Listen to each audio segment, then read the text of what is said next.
It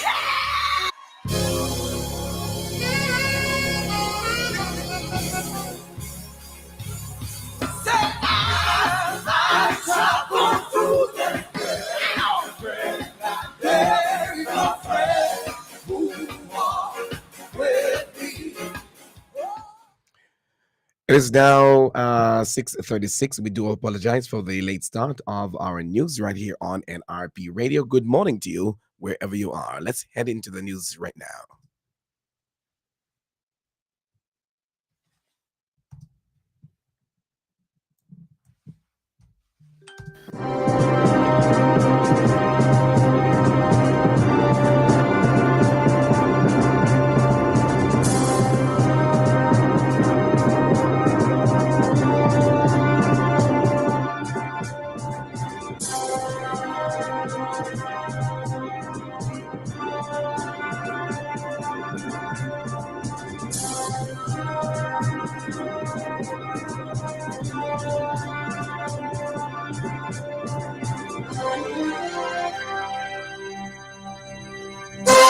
Good morning and welcome to our platforms nrpmediaja.com, also Facebook and YouTube at nrpmediaja. It's Thursday, February 15, 2024. I am Leon Nash with the NRP Break of Day newscast. Here are the headlines. Jamaica to host the second Global Tourism Resilience Conference tomorrow from that's February 16 to Saturday, February 17. United Nations World Tourism Organization UNWTO Secretary General commits to promoting Jamaica as host of annual Global Tourism Resilience Day. Justice Minister Delroy Chuck appeals to churches to play a greater role in maintaining peace and harmony within communities. JCF launches crime initiative for Lenten season called 40 in 40. And in sports, Homewood Technicals win convincingly over Glenmuir in the first game of the 2024 Inter-Secondary Schools Sports Association sponsored Tip Friendly Society Girls Football Competition. The news today is brought to you courtesy of NRP Radio, reaching you where you are. No boundaries, no limitations whatsoever.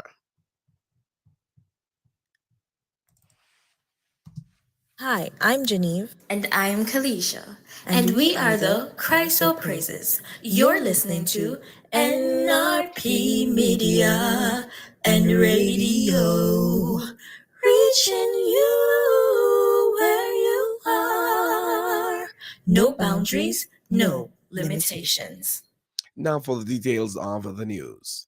Jamaica will host the second Global Tourism Resilience Conference at the Montego Bay Convention Center in St. James from tomorrow, Friday, February 16 to Saturday, February 17. The Ministry of Tourism and the Global Tourism Resilience and Crisis Management Center are collaborating to stage the two-day event. It will feature panel discussions, networking opportunities, presentations, and lively debates on matters relating to building resilience in tourism. Prime Minister Andrew Holness will address the conference on Saturday, February 17, with the inaugural Global Tourism Resilience Awards slated to be held later that evening. In his remarks during a media briefing at the Jamaica Tourist Board in New Kingston, Portfolio Minister Edmund Barrett said the first day of the conference will be dedicated to the academic and other thought leadership discussions and discourses. Mr. Bartlett added that the second day will be the day dedicated to discussions on tourism resilience as set out by the United Nations. Additionally, he said Jamaica is the second developing country that has enabled a date to be established globally for any discipline or any kind of economic or social activity that should be informed for World Global Tourism Resilience Day. There will be discussions on education and tourism with the purpose of exploring the prospect of establishing a Caribbean Tourism Academy. Meanwhile, the United Nations World Tourism Organization, UNWTO Secretary General H.E. Zurab Pololikash Villa has arrived in Jamaica ahead of the second World Tourism Resilience Conference set for February 16 to 17. Speaking to journalists, Mr. Villa says he will be promoting to the conference for Jamaica to host the celebration of a Global Tourism Resilience Day on February 17th, and he says he would want to have this done on an annual basis. You see that the planes are full, the airport is ready to receive guests. I mean, of course, I will not talk a lot about what is and how important tourism is for this beautiful country. And hand by hand, we will continue doing nice things for people who are working in the industry. Trainings, workshops, educational center, resilience center we will visit tomorrow. And it's really great and good tradition, and thanks to you, it was 1,000% your initiative to establish this day. And my proposal will be to maintain this day and to celebrate every year. That was UNWTO Secretary General H.E. Zurab Pololikash Vila. Furthermore, Tourism Minister Edmund Bartlett pointed out that the visit of the Secretary General was a good move for Jamaica, with the Global Tourism Resilience Day being celebrated for February 17.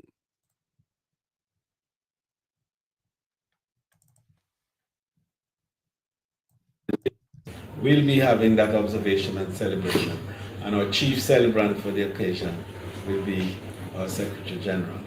We'll also offer opportunities for discussions on a number of issues relating to tourism development in the Caribbean, and his team, which he has brought with him, include the Executive Secretary, Natalia Leona, and members of his cabinet.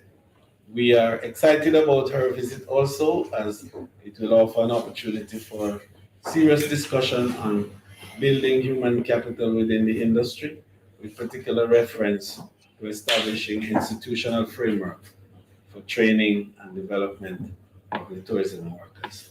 That was the Tourism Minister Edmund Bartlett. Minister of Justice Delaware Chalk is appealing to churches to play a greater role in maintaining peace and harmony within communities. Addressing the ministry's restorative justice church service at the West Jamaica Conference of Seventh-day Adventists in Mount Salem, St. James, Mr. Chuck said that churches can use the initiative as a potent tool in helping the nation to repair relationships and foster reconciliation among its people. He said restorative justice is about getting the wrongdoer to admit the wrong and the victim of the wrongdoing to forgive the wrongdoer so that the relationship can be restored.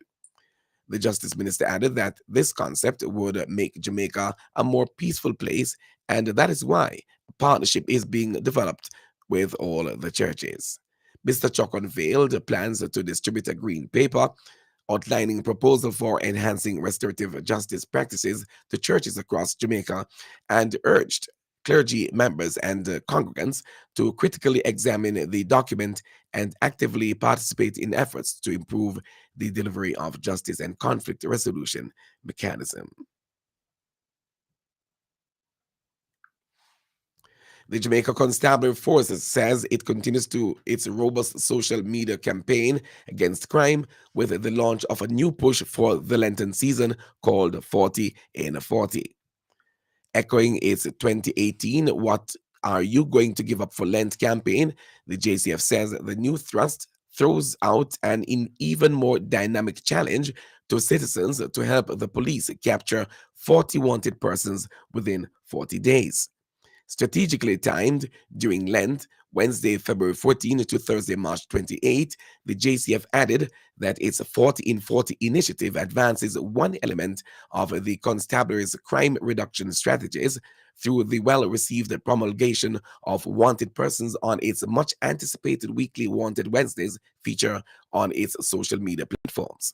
Senior Superintendent of Police Stephanie Lindsay, who is head of the JCF's Corporate Communications Unit, says the JCF remains committed to the prevention and reduction of serious crimes, serious and violent and organized crimes, by removing that which feeds these misdeeds: guns, gangs, and gunmen.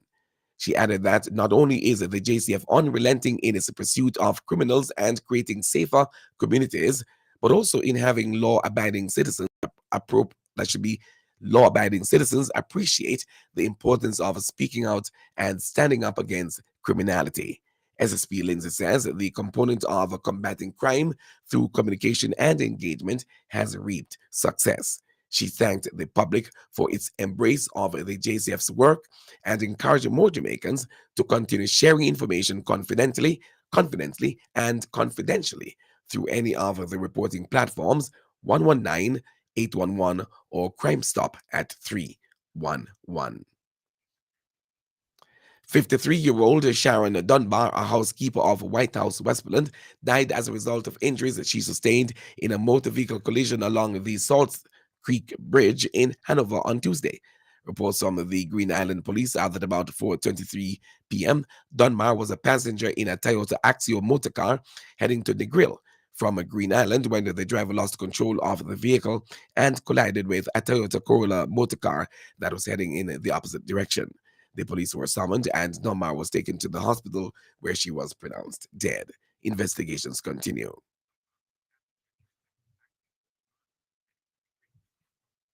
And you're listening to news on NRP Radio, your primary Christian source for news and sports. The weather also on nrpmediaja.com, reaching you where you are, no boundaries, no limitations. Now let's give you some sporting information brought to you by uh, Hepburn's Glass. They are located at 13 Chisholm Avenue in Kingston.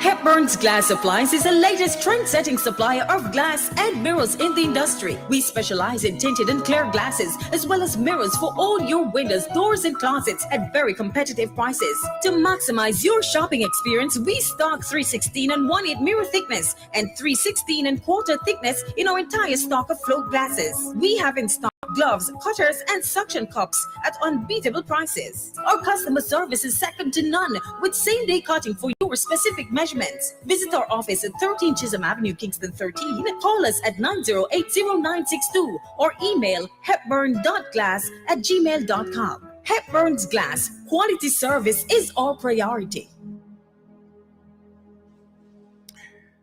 Thank you for joining us one more time and staying with us for the others of you. Now for our sports stories, we bowl off on cricket. Mayday High captain Christopher Lewis smashed a double century and shared an unbroken opening partnership of 326 with Diva Murray, who made a century as a Claude McKay High were brushed aside in the Issa Grace Headley Cup cricket match at Mayday last week. Lewis, who is also his school's lead of a spinner, hit an unbeaten 124 ball, 201 with 14 60s and 17 fours, while Morris stroked 105 off 90 balls with 2 sixes and 15 fours before Mayday declared the innings closed at 326 without a loss. Pacer Sanjay Martin then grabbed 7 for 21 as Claude McKay High were dismissed for 34 in 10 overs and 4 balls, carrying Mayday High to victory by 292 runs. At Veer Technical, Clarendon College beat the same home side by 8 wickets. Veer Technical first made 121 all out, with Jamaica and West Indies under 19 opener Adrian Weir scoring 37 and Leon Palmer 31. Bowling for Clarendon College, leg spinner Jason Campbell took 5 for 24 and the pacer Taquan Roberts 3 for 55. Clarendon College cruised to victory at 122 for 2 with Leonardo Barnett unbeaten on 40, while Giovanni Palmer made 38. At the Treasure Beach, champions at St. Elizabeth Technical High School, Stets stayed on course with a 5-wicket win over Black River High. Jamaica Under-17 representative E.J. Spence led the way with 70 as the Black River High made 136 all out. For Stets, Seema Kevani Graham took 4 wickets for 9 runs and captain Tyreek Brand bowling leg spin supported with 3 for 50. Stets crossed the line at 140 for 5 with another national age group representative O'Dane Binns stroking 69. On football, Homewood Technical High School head coach of the girls' football, Maurice Duncan, says there is no time to celebrate just yet. His comments were made following Homewood Technical's convincing win over Glenmore in the first game of the 2024 Intersecondary Schools Sports Association uh, tip-sponsored Friendly Society Girls Football Competition held last Friday. According to Duncan, much more work has to be done if they are to go deeper in the competition.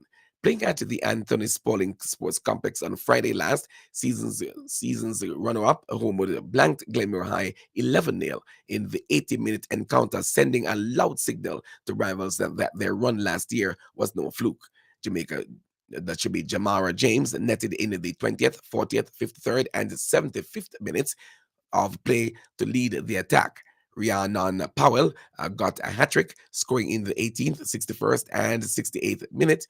Makeda McLean notched goals in the 25th and 50th minutes, while Abby K. Reed, 40 plus 1, and Alia McAnuff, 65th, were the other scorers. Duncan stated that it was critical to set the tone for the remaining group games. Finally, on cricket, Australia took control of the one-off test South Africa after dismissing tourists for the 76 on a dramatic opening day in Perth.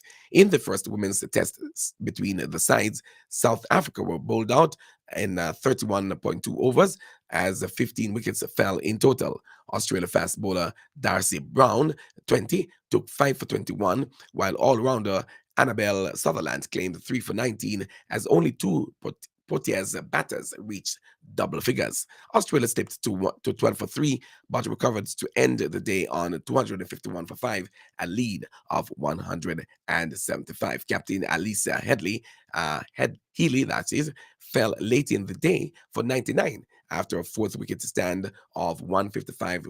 Beth Mooney, who made 78 to lead Australia into a dominant position after Masabata class 3 quick wickets. Class removed opener Phoebe Litchfield for 4, star all-rounder Elise Perry for 3, and Talia McGrath for a duck to give the tourists a glimmer of hope after their woefully batting display. But the impressive Sutherland supported Healy and Mooney with a half century to thwart South Africa's fight back and ended the day unbeaten on 54. Earlier, Brown's pace was too much for South Africa on a SEMA-friendly pitch as she removed both openers before combining with Sutherland and McGrath to dismantle the middle order with Soon Loose, 26, the highest scoring of the innings. South Africa are playing just their second test match in the space of 9 years, and their inexperienced lineup struggling in the absence of talismanic all-rounder Marizanne Kapp, who was ruled out through illness. The test match is worth 4 points in the multi-formatted series, with Australia currently leading 8-4 after 2-1 series wins in both the one-day international and T20 legs. It's 6:54 right here on NRP Radio. That's sports in our NRP Break of Day newscast, brought to you by Hepburn's Glass, located at 13 Chisholm Avenue in Kingston. That's the local news and sports. Stand by now for the latest international news, courtesy of the Voice of America. Let's go now to the VOA with the latest.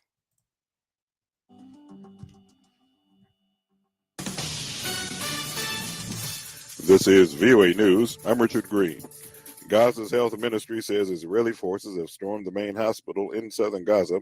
Thursday's raid came a day after the army sought to evacuate thousands of displaced people who had taken shelter at the Nasser Hospital in Khan Yunis. The southern city has been the main target of Israel's offensive against Hamas in recent weeks. The raid comes a day after Israeli Prime Minister Benjamin Netanyahu withdrew Israel out of ceasefire talks in Cairo, rejecting what he described as ludicrous demands from Hamas to stop the fighting. Relatives of some 130 Israeli hostages held by Hamas described Netanyahu's decision as scandalous and said the move amounts to a death sentence for their relatives. The hostages were among 240 kidnapped initially by Hamas fighters during the October 7th cross-border raid on southern Israel that left 1,200 people dead.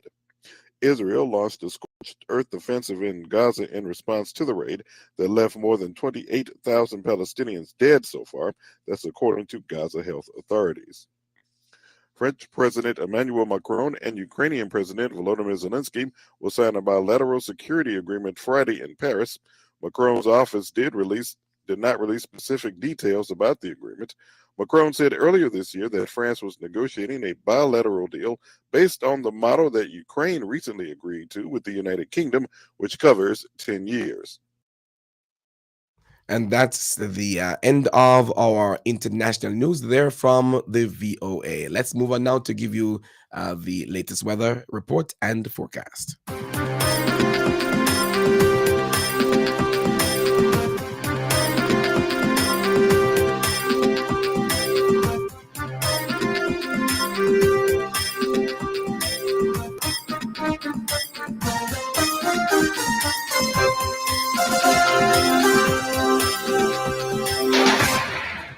The National Meteorological Service of Jamaica is reporting that there is a significant feature of a prefrontal trough across Jamaica.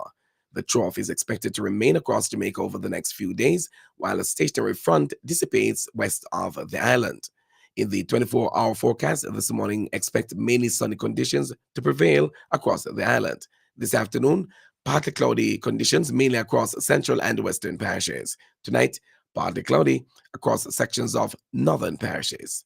In the 3-day forecast starting tomorrow, Friday, Saturday through to Sunday, it will be partly cloudy and windy.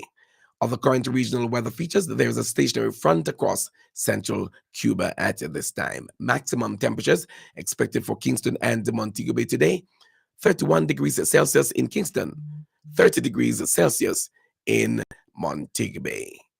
With that, we've come to the end of our news presentation this morning. But before we go, here are the headlines once again. Jamaica to host the second Global Tourism Resilience Conference from February 16 to 17. United Nations World Tourism Organization Secretary General commits to promoting Jamaica as host of annual Global Tourism Resilience Day. Justice Minister Delroy Chuck appeals to churches to play a greater role in maintaining peace and harmony within communities. JCF launches crime initiative for Lenten season called 40 in 40. And in sports, Homewood Technical win convincingly over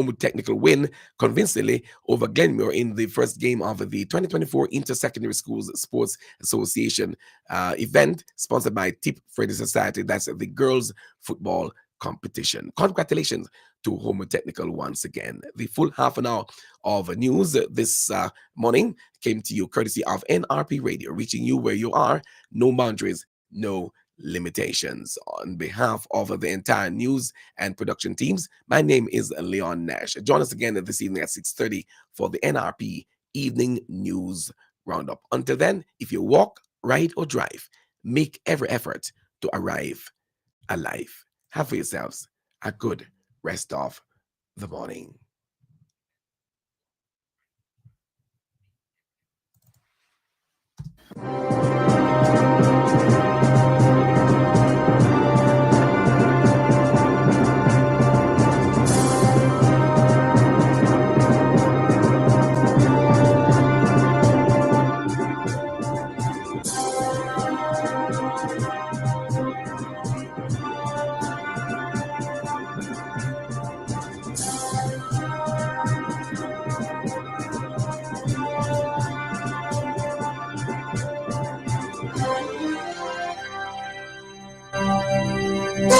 Stand by now for the time signal and let the word speak, coming up at 7. And the word of God in Luke 1:46 and 47 says, "My soul praises the Lord. My heart rejoices in God, my Savior." This is NRP Media and Radio. The time is 7 a.m.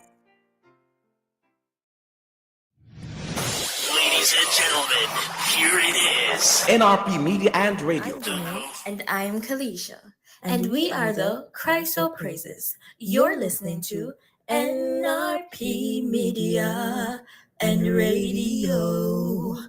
Reaching you where you are. No boundaries,